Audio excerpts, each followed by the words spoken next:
Semoga Pak Ustadz selalu dalam lindungan Allah. Amin ya rabbal alamin. Saat akikah anak, bolehkah menerima sumbangan dari teman-teman dan tetangga? Kullu mauludin rahinatun biaqiqatihi. Setiap anak yang lahir tergadai dengan akikahnya. Tulbahu anhu yauma sabihi. Hari ke-7 sembelihkan kambing. Yuhlaku, cukurkan rambutnya. Wa yusamma, kasih nama yang baik-baik, yang bagus-bagus, karena nama adalah doa.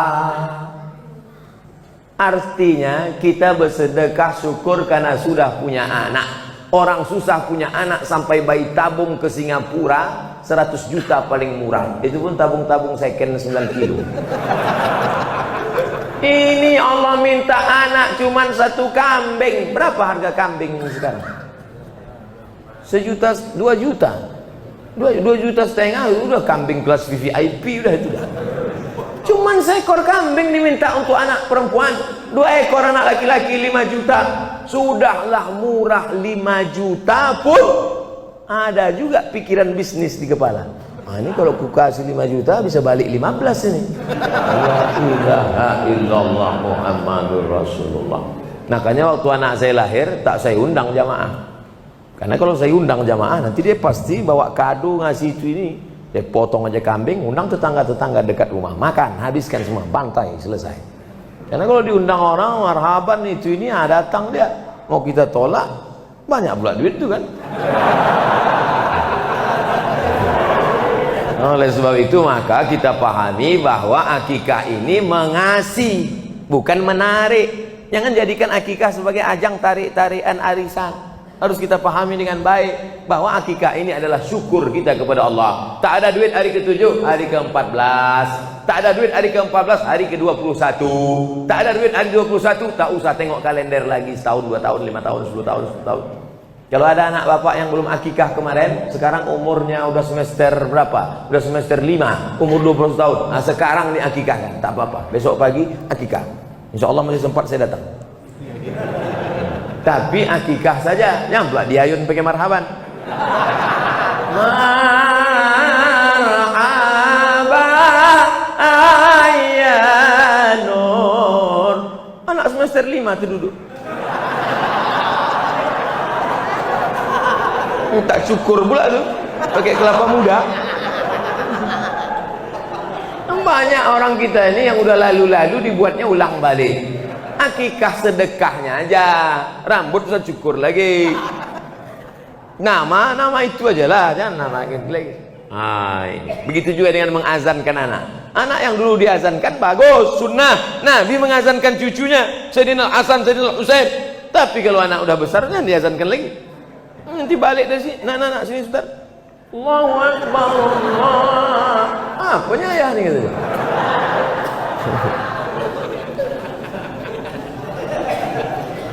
Saya ingin tanya Pak Ustadz, dana infak di masjid boleh tak kita pakai untuk menyantuni anak yatim?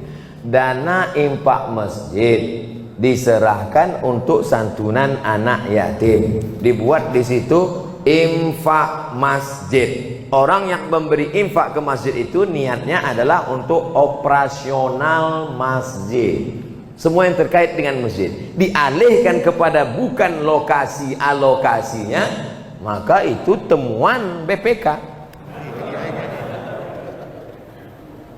Tapi sedekah umum dibuat di situ kotak sedekah, tak ada dibuatnya sedekah masjid, umum saja, dialihkan ke fakir miskin bisa, karena posisi masjid di situ adalah sebagai mediator, sebagai pengumpul dia. Yang tak boleh itu duit anak yatim untuk masjid, nah, itu tak boleh. Alladzina ya'kuluna amwalal yatama, orang yang memakan harta anak yatim, innama ya'kuluna fi butunihim nara, mereka makan api neraka, tak boleh. Adapun duit sedekah umum dibagikan ke anak yatim boleh. Duit anak yatim dibagikan ke masjid tak boleh. Jadi pahami dengan baik.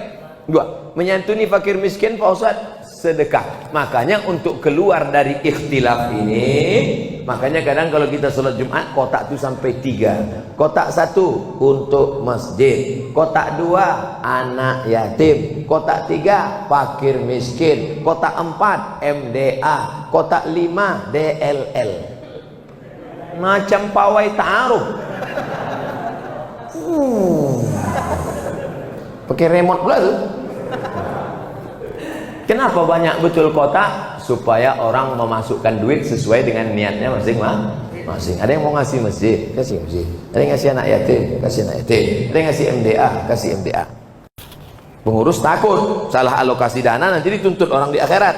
Udahlah amal tak banyak, menyelesaikan itu pula lagi.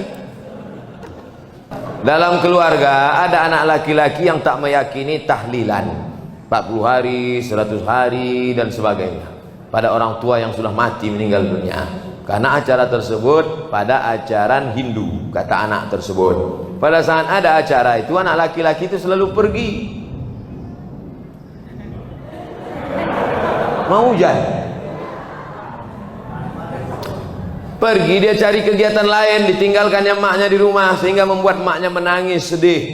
Pertanyaan, bagaimana hukum anak tersebut membuat orang tuanya menangis dan bersedih? Bagaimana cara saudara dan keluarga menyikapi masalah ini, Pak Ustadz? Masalah bersedekah untuk orang meninggal dunia, kapanpun sedekah itu sampai. Mana dalilnya?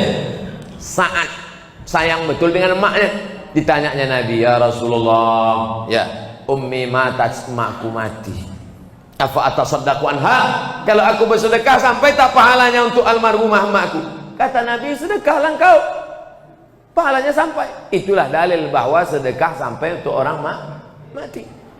Ninggal Fauzan, iya ninggal mati sama itu. Ayu sadaqatu afdal, apa sedekah yang paling afdal? Kata Nabi, sedekah yang paling afdal sakyul ma, memberi air minum. Kalau air minum sampai, apalagi asam pedas baung. Kalau air minum sampai, apalagi bubur kacang hijau. Maka sedekah itu mau berapa hari pun sampai. Yang paling bagus sedekah itu, tak usah tengok harinya, full terus sedekah tiap-tiap hari.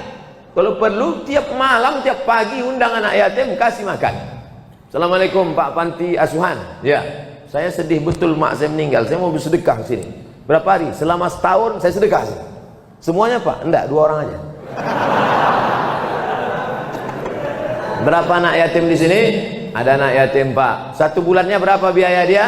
1 bulannya 1 juta Pak. Ini saya kasih 12 juta untuk setahun. Bagus, the best, mantap. Uang sekolahnya sekalian. Adapun ditetapkannya 40, 100, maka tidak ada larangan. Boleh dia laksanakan. Mau 99, mau 100, mau 200. Kenapa? Karena di dalamnya ada unsur bersedekah membagi. Tapi kalau dia buat keyakinan, siapa yang lewat dari 100 maka tak ada pahalanya, siapa yang ngasih pas hari 100 maka dijauhkan dari azab neraka 100 km. Nah itu tak ada dalilnya.